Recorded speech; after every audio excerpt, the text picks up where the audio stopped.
por intercambio de gobierno, mejor dicho, de negocio, y esa es la gran realidad de lo que estamos viviendo. Esa es una cúpula militar, y lo digo abiertamente, que tiene mucho que protegerse. De ellos mismos, muchos generales están dentro de la lista de personas investigadas en otras jurisdicciones.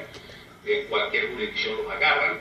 Ese es un problema serio que tenemos, porque ellos se arropan con la bandera nacional para decir que es un ataque a la soberanía venezolana, y resulta que es un problema que tienen funcionarios altos del gobierno de Maduro, con la droga, con la justicia norteamericana, y ese problema serio ellos lo quieren ventilar precisamente cerrando la Asamblea Nacional, que no está en manos de ellos, que está haciendo investigaciones, que la Asamblea Nacional, eso que usted acaba de ver ahorita, que sucede aquí en el Congreso, donde van a interpelar o hay unas comparecencias de gobernadores, eso no es posible en Venezuela, porque ellos le quitaron esa facultad a la Asamblea Nacional mediante una sentencia, cercenándole la voluntad del pueblo. O sea, no podemos ejercer control, no podemos hacer citaciones sin antes el presidente de la República no lo autoriza. En el caso de los militares, por ejemplo, es así.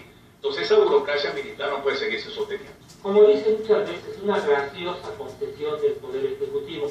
Y al principio de la entrevista hacía yo mención en cuanto a que debemos ver los pasos que se están siguiendo en Venezuela, como fueron en Colombia, porque algo parecido hemos visto en los últimos meses. No sé si ustedes recordarán, les subieron los sueldos a los generales, les dieron casas, les han dado ahora el manejo de algunas empresas, y cuando ponemos el espejo con Venezuela, y yo revisando parte de la información que me llegó por la mañana, veo que estamos siguiendo despacito, poquito a poco, el mismo camino.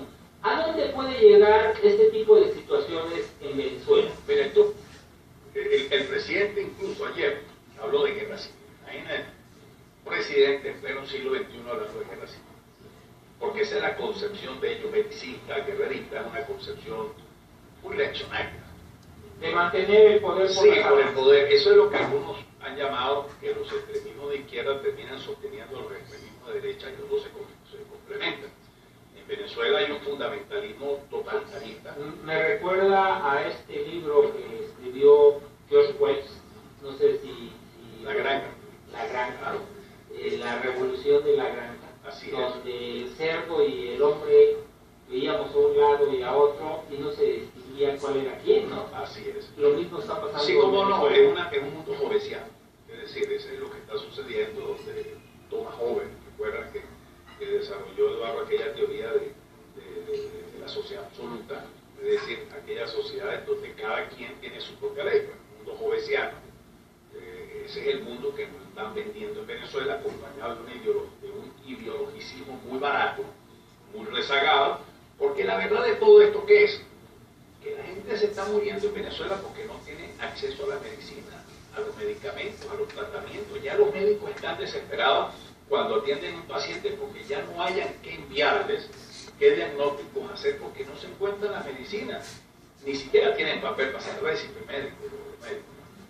Para no decirte de los gravísimos problemas de insumos médicos, en los hospitales las bombas de agua no funcionan, los aparatos de resonancia y tomografía axial están todos paralizados, las bombas de cobalto, que eran cosas pasadas de moda para atacar el cáncer, ni siquiera existen hoy día, para no hablarte de los equipos, por ejemplo, de quimioterapia. Y obviamente los hospitales son del Estado. Del Estado, por ejemplo, los cateterismos, la gente sufre para hacerse un cateterismo. Mira, hay casos en el caso de las diálisis. Olvídate de eso, eso es un sueño, no funciona, no hay agua en los hospitales, entonces las máquinas de diálisis no funcionan. Me dicen que el tipo de cambio, peso dólar, ¿no? Está completamente perdido. Sí.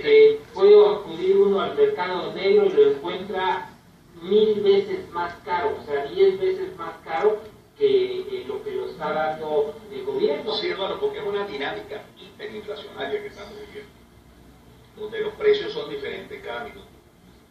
Una batería de carro te cuesta 70 o 80 mil bolívares, que son 80 millones de bolívares. 80 mil bolívares son más o menos más de $100.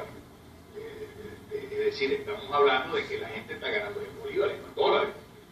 Entonces todo está dolarizado, porque el Estado es el único que controla los dólares. La gente, los salarios mínimos no alcanzan, a los trabajadores no les firman su contrato colectivo. Y el mismo Estado tiene dos tipos de paridad, sí, ¿no?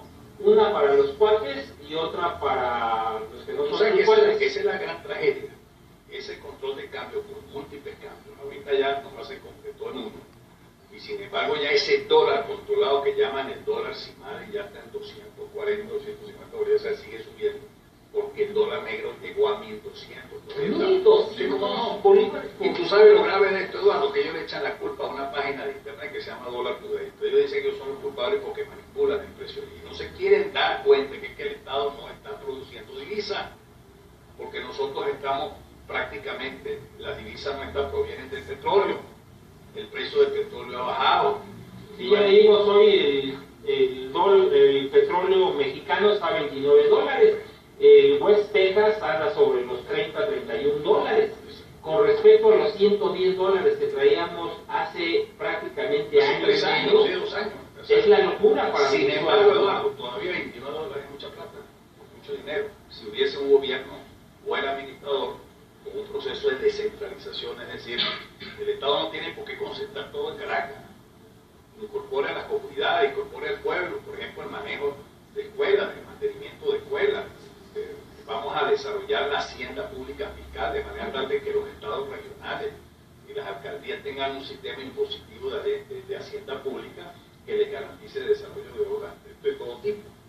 El esquema es muy centralista, es un esquema marxistoide de esa autoridad central, el Partido Comunista, esas viejas teorías del siglo XX, esas religiones que se hicieron por los fundamentalismos ideológicos del XIX y del XX. Pues eso es lo que nos quieren aplicar. La referencia ya no es ni siquiera Cuba, la referencia para Maduro es Corea del Norte. Porque Cuba se está desprendiendo cada día de Venezuela. No quiere saber mucho de Venezuela, porque ahorita tiene luna de miel con Obama. Y son las remesas que le están llegando, y los dólares, y los negocios, y los turistas, y los vuelos aéreos, ese tipo de cosas. ¿Qué va a estar peleándose Raúl Castro por Venezuela? Ya nos chuleó, perdóneme la palabra, se agarró los dólares de Venezuela. Y el petróleo se lo dimos y le seguimos dando todavía petróleo subsidiado. Ellos son más ricos que el hambre, así como decimos nosotros en nuestra tierra. Somos los venezolanos los bobos, que hemos permitido que eso pase. Por eso estamos haciendo esta gira. Y hemos visto un cambio. ¿Sí ha habido cambio en Venezuela? No. Pero en la percepción de los países de América Latina. Perdón, en Venezuela hubo cambio porque yo recuerdo, yo vine aquí hace 2 años. Soy de esos diputados que nos golpearon hace 2 años, porque esa es la democracia que nos quieren vender, la de la sangre, que ellos son los violentos. Entonces allá, por ejemplo, por disentir me tiraron un micrófono más pesado que este y me partieron la cara, aquí el ojo, me trataron de clavar. Sí, recuerdo las fotos que iba sangrando y te intentaron cortar la yugular. Y me negaron la ambulancia, y eso sigue todavía. Es decir, a nosotros ayer, por ejemplo, fue algo desastroso como hordas fascistas pagadas por el gobierno, financiadas por el gobierno, dedicadas a entorpecer y a golpear diputados a la salida de la asamblea. Fíjate que yo recuerdo en ese tiempo que mi expresión fue, y se le fueron a la yugular a Williams, porque efectivamente claro, se te habían ido a la yugular en el tema político y en el tema real, en el físico. En la extracción del petróleo, decían la petrolera de Venezuela, que andaban sus costos sobre los 8 y 12 dólares aproximadamente. De ahí a 29 dólares hay un margen casi de un 200% de utilidad. Estamos hablando de un 300% del precio al final de cuentas. ¿Qué está haciendo el gobierno venezolano que con ese 300% de utilidad no le da para manejar un negocio, cuando en otras empresas con un margen del 10 y el 8% de utilidad es altamente rentable? Sí, yo creo que el costo de producción está más arriba de eso. Para los venezolanos sí está por los 22 dólares. Y si está el precio del petróleo a 25, 26, 28 dólares, y estamos produciendo 2.500.000 barriles. Pero el costo para la empresa venezolana que está estatizado. Los costos reales son mucho más bajos. Me imagino, pero como eso está estatizado, PDVSA hoy día es la caja negra del gobierno, financia todo, desde la compra de una nevera hasta la inversión petrolera. entonces se han visto la necesidad de contratar empresas privadas para explotar yacimientos, porque perdieron el tiempo, no invirtieron en taladros, en mantenimiento, entonces tienen que recurrir a la Exxon, a la Estatal Oil, a la Repsol, en fin, a todas esas empresas grandes, ¿no? Entonces, ¿qué es lo que pasa? Que la producción petrolera, 2.500.000, yo creo que el consumo interno en gasolina y todo eso se lleva casi el 1.000.000 de barriles diarios de petróleo. Por otra parte, los programas internacionales de Petrocaribe son casi 100.000 barriles a Cuba, etc. Queda poco para vender. Creo que están quedando como 1.200.000 barriles. Si eso lo multiplicamos a $28, $9, pues esa es la producción de divisa que tiene el Estado. Por eso es que ahora dicen que hay que acabar la ecuación de esa economía rentista. Después que ellos robaron $1.000.000 multiplicado por 12 ceros, para que lo sepan estos últimos 14 años. Estamos hablando de 1.000.000 de billones. De billones de dólares. De billones. Se lo robaron. Total, porque ese dinero fue destinado, como no hubo controles, a un eufemismo y a bondades de proyectos sociales que pueden teóricamente ser buenos, pero que eran para satisfacer las necesidades populares. Entonces ellos tenían que importar carne de Brasil, pollo de Brasil, huevos de no sé qué parte, leche de Uruguay, de los militares controlando la importación de alimentos. Eso fue generando una espiral por el descontrol de depósitos de dinero en bancos del exterior, en bancos asiáticos, de Europa Central, el Banco Andorra, el escándalo que aparece en Banco de Andorra es una pelea entre comisionistas, porque uno de esos comisionistas que estaban metidos en el negocio de energía eléctrica, y salió a decir, no me dieron. Exactamente, y entonces mandó a hacer una transferencia a una de sus cuentas de 500.000 euros. La luz se nos digo, bueno, ¿y esto de dónde vino? Y descubrieron, y recientemente un diputado nuestro denunció allí más de 60.000 millones de dólares. El ministro de Energía, el ministro de Educación, y quien fue el ministro de Cotitlán, denunció que se habían perdido de planificación del gobierno de Chávez 25.000 millones de dólares. Eso hay que investigarlo. Miren, cosa que ahora en el Panama Papers, bueno, ya están apareciendo los nombres. Bueno, ahí aparece un general, Grupo, que era el que dirigía el Plan Bolívar 2000, el Fondo Único Social, aparece Pedro Torres Gilberto, aparece el edecán de Chávez y la esposa de él, que era su enfermera cuando comenzó con su enfermedad de cáncer. Y cuando abrimos el espejo mexicano con el espejo venezolano, yo no sé usted que nos está haciendo el favor de escuchar, pero se ve una similitud entre el cerdo y el hombre tremenda, ¿no? Bueno, porque mira, es que el peor enemigo de nuestra sociedad es esa tendencia neopopulista que hemos visto en los últimos años. Chávez fue un experto en el populismo, en ese discurso maniqueo, mentiroso, de emociones, de establecer pues una conexión popular con el elector, un discurso pues que tenía hacerle sentir que él era el Mesías, que se los iba a llevar al nuevo paraíso. Exactamente. ¿no? Entonces esa tendencia neopopulista se concretó en el ALBA, se concretó en otros proyectos donde tenían gobiernos afines, porque la estrategia diplomática de Venezuela fue la estrategia del petrodólar. Es decir, yo voy para acá, pero yo le voy a dar tanto el petróleo, pero usted me apoya a mí en el CARICOM, o me apoya en la OEA, o me apoya en el CELAC. Estaban comprando conciencias al final de cuentas. Esa política se acaba. Esa política se acaba por las fuerzas mismas de las circunstancias.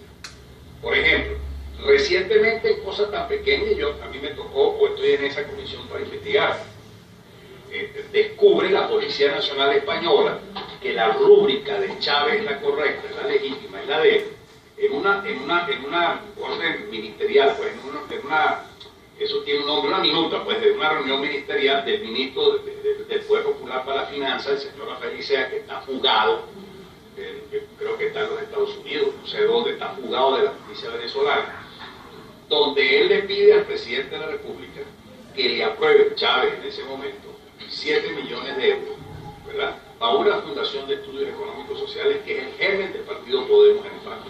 Esa información salió antes de venirme yo para acá, porque inicialmente se había hablado era de 3.200.000 euros. Ahora parece que son 7.500.000. La gente se pregunta, pero por Dios, 7.500.000 euros. No es nada, es espectáculo. Pero yo estoy seguro que Eduardo, que nosotros que ya tenemos una edad y volvemos a nacer y no vamos a tener nunca esa cantidad de plata. No, esas cantidades son para que vivan generaciones, pero generaciones tras generaciones, hijos de hijos de hijos, no sé si tengan madre, pero hijos de hijos de hijos. Pero es así. Y a final de cuentas, fíjate que vuelvo a hacer lo del espejo y la reflexión de lo que pasa en México con lo que está sucediendo en Venezuela. Recordarán que Andrés Manuel López Obrador pues ya anda abriendo escuelitas, ¿no? Abrió las universidades de la Ciudad de México, donde precisamente se ha ido adoctrinando y capacitando a quienes egresan de estas universidades en una forma de pensar en que sí hay un Mesías. Venezuela, a final de cuentas, no se puede vivir o seguir viviendo en el ostracismo y en la situación que tienen al pueblo venezolano. ¿Qué respuesta has tenido y qué respuesta ha tenido la Comisión Venezolana de Diputados Venezolanos con el Congreso Mexicano? ¿Y a dónde quieren llegar? Bueno, puedo hacerte concreto. En este momento ha habido un tratamiento distinto, una concienciación diferente. Se sacó una resolución ayer de la Comisión de Política Exterior a favor. La próxima semana hay el ofrecimiento de todos los partidos de hacer un debate sobre el tema venezolano. Recientemente, hace unas 2 horas, nos reunimos con la fracción del PRD, ya nos reunimos con el PRI, con el PAN, e incluso con algunos diputados de Morena, porque este es un tema que nos afecta a todos. Yo no quiero ver que ustedes estén sufriendo en México, en medio de todos los sufrimientos que puedan haber, porque un gobernante quiera cerrar el Congreso, porque el Congreso no está proclive a sus intereses, y yo lo cierro porque me da la gana, pero de paso, un militar te manda, y el militar entonces tiene todos los negocios de las divisas, de la producción de comida, etcétera, y tú no puedes decir nada porque no puedes llamar de la Asamblea Nacional para ejercer una función de control, porque hay una sentencia del tribunal de hace 2 meses que dijo eso no es una facultad suya como Asamblea Nacional. Que te voy a decir, México ya lo vivió, en el tiempo de Victoriano Huerta, donde a los senadores y a los diputados les cortaban la lengua y los iban a arrojar a los terrenos de Coyoacán. Eso podemos volver a vivir como sociedad. Tenemos que tener la conciencia de lo que le está pasando al pueblo venezolano para no permitir que nos vuelva a pasar más. Por eso hago la referencia del espejo. Sí, Eduardo, y por una razón muy lógica que tú dices, hoy día el tema de los derechos humanos legitima cualquier democracia. Hace unos 30, 40 años atrás, con las dictaduras de Pinochet y todas esas que sucedieron en América del Sur, pues no había todas estas cosas en las redes, y era más difícil en muchas cosas, ¿no? Hoy día tenemos esa gran ventaja de la denuncia, de la información en el momento. Las sociedades civiles nuestras, por ejemplo, la venezolana ha sido valiente, la iglesia venezolana ha sido valiente, no ha sido una iglesia ambigua, ha mantenido posiciones firmes y ha enfrentado las cosas. Y el ejército, o sea, los soldados, los que son parte del pueblo, los de abajo, no los generales, ¿cómo han respondido? Nosotros. Y yo creo que los militares son leales hasta la víspera, igual que fuera de mi país. Y aquí hay una cúpula militar que es la que se está aprovechando de los grandes sueldos, de los grandes negocios, mientras que un teniente primero, un capitán, un oficial mediano o un personal de tropa no está ganando ni siquiera $20 al mes. Con los soldados rasos, todavía peor. Pero bueno, si los diputados ganamos $30 al mes, saque usted la cuenta. Bueno, entonces esa es las grandes desigualdades, no me van a creer que eso hace $30 al mes.